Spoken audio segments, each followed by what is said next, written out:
Pensa assim, a nossa fisiologia, ela foi selecionada em um contexto muito diferente do contexto que a gente está hoje, que é aquele primeiro nível de seleção de consequência, que é o nível filogenético. Um exemplo, então. Digamos que você era um caçador-coletor e que, não sei se o pessoal tem noção, mas o tempo que a gente vive hoje no nosso contexto, no nosso contexto socioambiental hoje, de ter luzes, celular, comida empacotada, com muita caloria num negócio pequenininho, tipo um M&M. Esse contexto nunca existiu na nossa história evolutiva. É um negócio muito recente. Muito recente. Então, nossos caçadores, nossos antepassados, por pelo menos aí 300 mil anos atrás, que é o que a gente sabe que a espécie Homo está aqui na Terra, nunca existiu isso. Isso é coisa de 200, 300 anos atrás. O que acontece? A nossa fisiologia, ela foi selecionada naquele ambiente.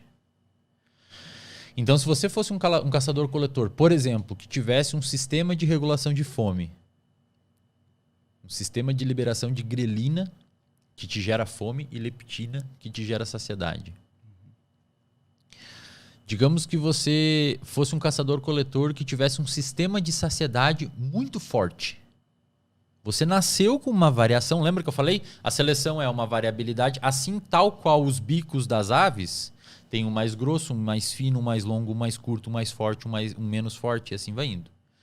Tal qual isso, existem pessoas que nascem com mais fome, com menos fome, com muita fome. Então é sempre uma variação de determinados sistemas de saciedade.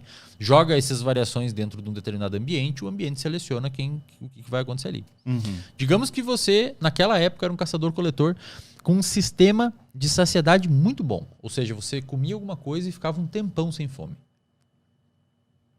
Por alguma variação que você teve.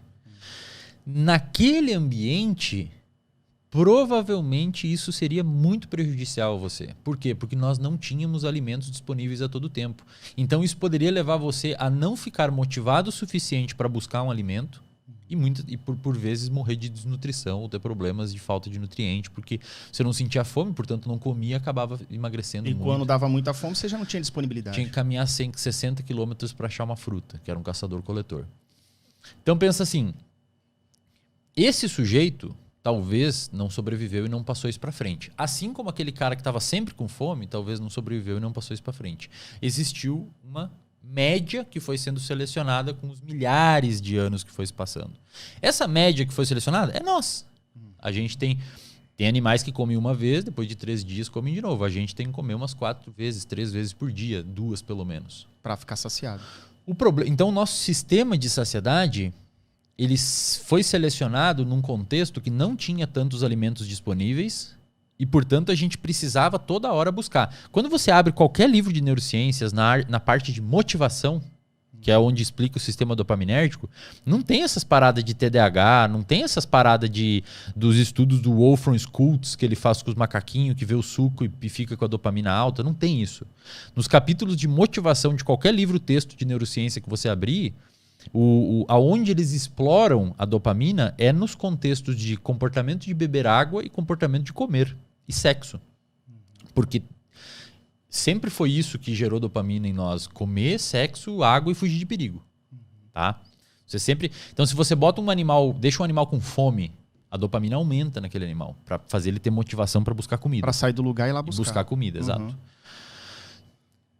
Então, o nosso sistema de saciedade, ele se desenvolveu num contexto de milhares de anos de seleção por consequência e durante a evolução, para um sistema de saciedade que não dá uma saciedade muito longa, que isso gerou aptidão comportamental no passado.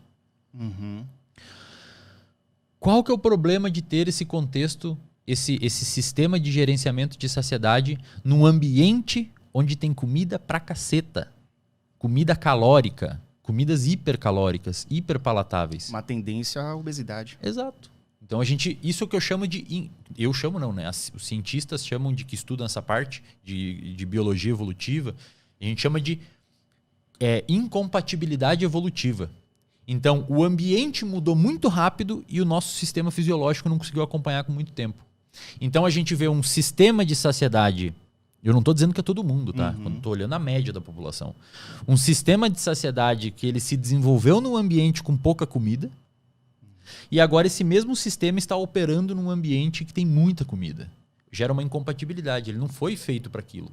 Então você tem o mesmo sistema, mudou o ambiente, mudou a função. Agora pode ser que se você tem um sistema que não te dá saciedade muito rápido, isso seja disfuncional e não gere aptidão comportamental para você. Além do mais, esse sistema também é plástico. Então você começa a mudar ele durante a vida e cada vez piorar. Ou, se você sacar e tiver acesso a esse tipo de conhecimento, você procura um nutricionista comportamental, você procura um psicólogo e ele te ajuda a você modular esses sistemas de comportamento alimentar. Essa incompatibilidade evolutiva do sistema de saciedade é um exemplo de incompatibilidade evolutiva. Eu vou te dar mais 2 rapidinho que é importante. Questões sociais também e relacionais. Vou te dar um outro aqui. Você já vai sacar no início. Nunca antes houve luz à noite, cara. Nunca antes houve luz branca à noite. Normalmente o sol se punha, acabou a luz, o pessoal ia para a caverna, ficava com uma fogueira ali. Inclusive a gente tem células no olho que elas são sensíveis à luz branca. Por quê? Porque ela foi selecionada num ambiente que não tinha luz branca. Portanto, a gente não é para detectar luz branca à noite no nosso olho. Tanto é que se você bota muita luz branca no seu olho, a produção de melatonina é inibida, você perde o seu sono. Olha que interessante. Você tem um sistema fisiológico de regulação de sono que foi selecionado por milhares, centenas de milhares de anos num ambiente onde não havia luz à noite, e esse mesmo sistema está operando num ambiente que tem luz à noite. Uma incompatibilidade evolutiva, eles não encaixam. Era para ser assim e tá assim. Eles não estão encaixando. É incompatível uma coisa com a outra. Qual que é o resultado prático dessa incompatibilidade evolutiva? Uma epidemia de insônia. Galera não dorme, o ciclo circadiano ninguém totalmente. dorme direito. A galera não dorme tudo mal. Por quê? Porque os caras ficam com uma luz enfiada no olho de noite num sistema que não era para estar acontecendo aquilo. Esse é o segundo exemplo. Um terceiro exemplo, e para a gente fechar esse tópico. Existe um eixo de resposta ao estresse no nosso organismo chamado eixo hipotálamo pituitária adrenal. Famoso eixo HPA. Talvez você ache na literatura como eixo hipotálamo hipófise adrenal. É uma glândula no centro do cérebro, né? Isso. Só para explicar aqui. Isso. O que acontece? Quando você detecta um estresse no ambiente, um estresse real ou imaginado, então imagina que você está... Vamos seguir no mesmo exemplo. Você é um caçador-coletor e você está na savana mexicana.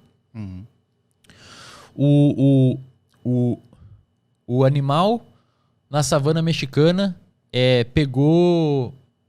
Um caçador-coletor na savana mexicana detectou um determinado perigo nocivo, um animal que pode colocar a vida dele em perigo. A detecção desse perigo ativa o eixo hipotálamo pituitário adrenal. Então, o seu hipotálamo libera um hormônio chamado CRH, que é o hormônio liberador de corticotrofina. Esse hormônio vai até a pituitária, que libera um hormônio chamado ACTH, que é o hormônio adrenocorticotrófico. Esse hormônio cai na corrente sanguínea e vai até a sua suprarrenal, onde faz liberar cortisol. O cortisol sobe e inibe esse eixo num feedback inibitório. Cara, essa resposta de liberação ao estresse química, ela resulta numa modificação funcional e comportamental que o Walter Cannon denominou como resposta de luta ou fuga. Então, frente a uma situação de estresse, nós, humanos também, cara, ou você foge, frio na barriga, ou você vai pra cima, fica atento, com tudo. Vem um cachorro voando contra você, se babando todo. O que você faz? Ou você tenta correr o máximo possível, ou você dá um all-in e fala, eu vou pra cima. Vou pra cima, foda-se. vou tentar. Ou você tem a resposta do roedor. É um terceiro tipo de resposta também caracterizado. Freezing. Você trava. Por que você trava, cara?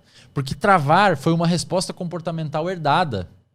Em algum lugar no passado, algum caçador-coletor frisou, o bicho não atacou e saiu, ou passou uma cobra na frente, ele ficou parado, a cobra andou e ele continua andando. Essas respostas foram começando a ser selecionadas e a gente tem hoje.